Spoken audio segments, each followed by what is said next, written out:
isn't subtle. She isn't shy. Jack and Jill. Jack and Jill is much worse than a bad movie. It's cancer. It's killing us. It's killing America. It's beyond opinion. This movie is killing America. Our kids are dying because of this movie. This movie cost $80 million to make. That's a lot of clams. If you want a good comparison for what $80 million looks like in terms of a film budget, a good comparison would be The Fifth Element, which is one of my all-time favorite movies. It's got costumes. It's got special effects. It's got A-list celebrities. It's got singing. It's got it all, man. It's the full triple threat. Now take a look at Jack and Jill. Where's the money, Adam? I know you got paid $20 million. How much did you pay your SNL cronies? Did they all make $5 million for each of their 5-minute appearances, or did you just pocket the money? Where's the $80 million, dude? This looks like a $3 million movie. This looks like a $3 movie. So let's jump in and let's see why Adam Sandler's making films. Why are people still watching them? And why the fuck, why are all these celebrities dropping dead and Adam Sandler's still out there making movies? And people are still going out in droves, and it made $150 million. It's still made money. So what do we do about this? You know what I mean? What do we do? Just think less of him. That's my goal. I just want you to think less of Adam Sandler and everybody else in this film. That's my thesis. Okay? Here's the opening scene. Sorry, Jack, the Dunkin' Donut people want to talk to us. Okay, well, we're gonna... Oh, what? Oh, what? The Dunkin' Donuts? Basically, how the movie starts is he's shooting a commercial for Pepto-Bismol, because he's a marketing executive, and that's what they do, they market. So, he's in his thing, and he's doing his thing, and then this hack, who has no business acting and who doesn't care about entertaining people, what's his name? I want to name names here. Here comes Tim Meadow, okay, hack, and he goes, uh-oh. He interrupts him from shooting his Pepto-Bismol commercial. I'm sorry, Jack, the Dunkin' Donut people want to talk to us. What? We may lose Dunkin' Donuts. No! Now this is the complete driving force in the movie. Dunkin' Donuts is pulling out, guys. That's their biggest client besides Pepto-Bismol. Let's see what's the problem. Bad news. We may lose Dunkin' Donuts. Oh! They want Al Pacino. Al Pacino. Al Pacino? They want Al Pacino, Dunkin' Donuts? That's very specific. To do a commercial? Mm-hmm. The Godfather Al Pacino. Al Pacino? In a commercial? The Godfather? Don't mind if I do! Don Pacino, Al Pacino, they sound alike? Yes. Well, they think it'll be a home run. Oh, whoa. Where'd this card of Pepto-Bismol come from? Here, take a close look at that. It's not even subtle.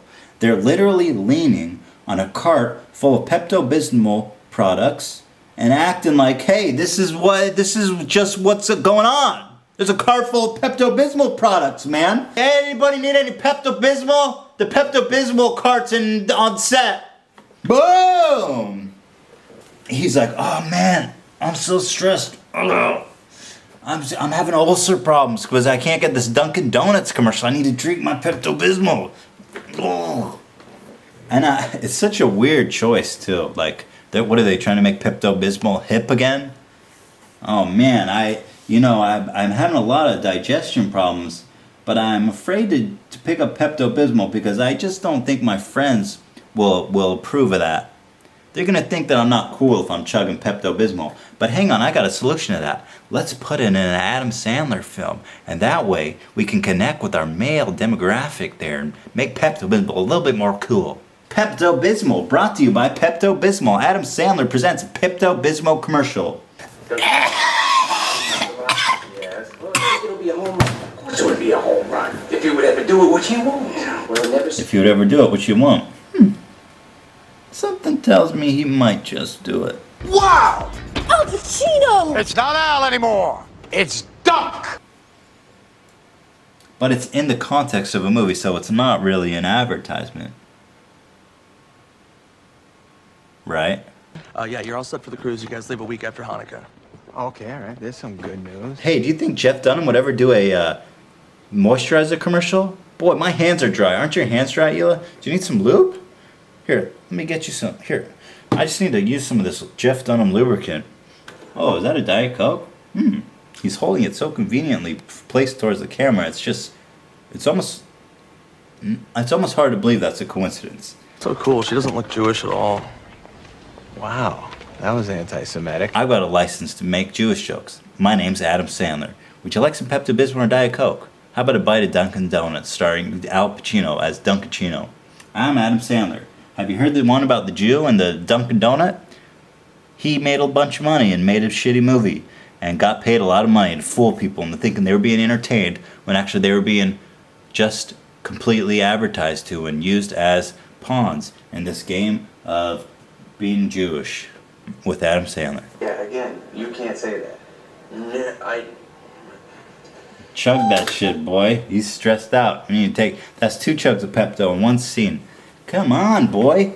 Let's get paid. My name's Adam Sandler, and he's making that good Pepto-Bismol money, boy. Celebrities are dropping like flies, Adam Sandler, so don't let that conscience weigh too heavily on you now. I love you, honey. I love you too. Here's Katie Holmes in her role not in Batman. Why? I guess the Church of Scientology needed more donations that year, and that Batman money wasn't good enough. I love my sister, and I can keep my cool. It's So he's going to pick up his sister from the airport. 4 days. Now here's a good one. Here's a nice long shot of American Airlines. Boom, boom, boom. That's 4 stacked up. If you count the reflection on the roof, hell, why not? That's 8 of them. Now let's check out this scene and see how nice it is. I love my sister. I love her shoes. I love my sister. I love her shoes. Woohoo! That one's a little bit, more subtle than the Pepto-Bismol and the Diet Coke and the Dunkin' Donuts. But still, it's like, we're 10 minutes in, and 50% of the time, at least, has just been watching fucking commercials. Here's a lazy Mexican just passed out on the job. Here, watch this.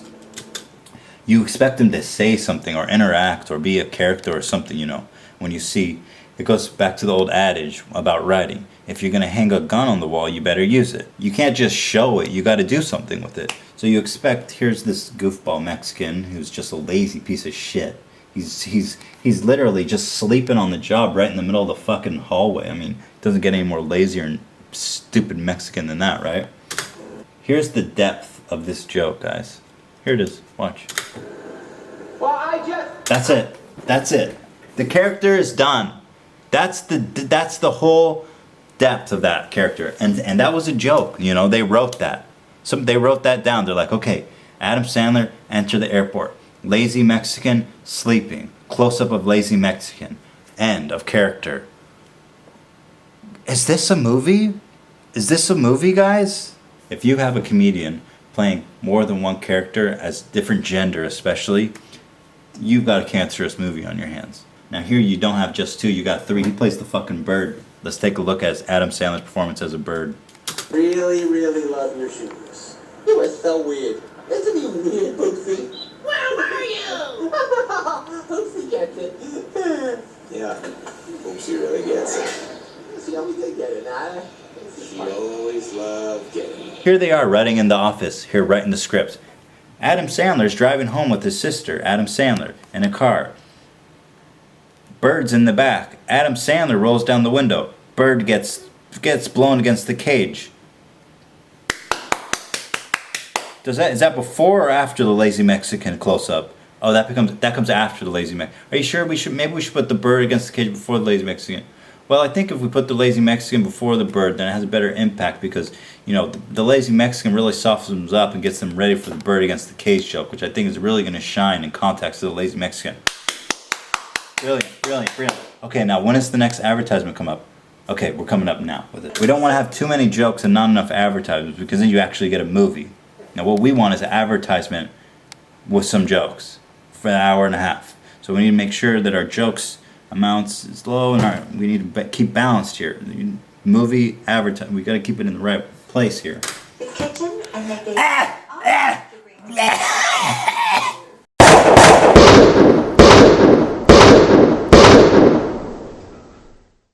Hey, check it out. If you aren't subscribed already, I recommend clicking that button there at the bottom. It says click to subscribe. And we've got a video there in the middle. I recommend watching it. It's from our second channel, and it's a pretty funny goof. It's a goof and it's a gaff. It's a lot of laughs. It's a little sketch me and Hila did the other night. Put it up there. I think it's a hoot. Recommend clicking that. And if you're not following us on Twitter and Facebook, well, I really recommend it because it's a great way for us to connect, you know. We're doing a lot of interaction there and talking with our fans and doing cool stuff. So check out that, do a little bit of this, check it out, blah, and stay tuned. Our next video is going to be part 2 of this review. So if you're still listening to this, hey, Bob is your uncle confirmed. This is E the Glide of H3h3 Productions signing out.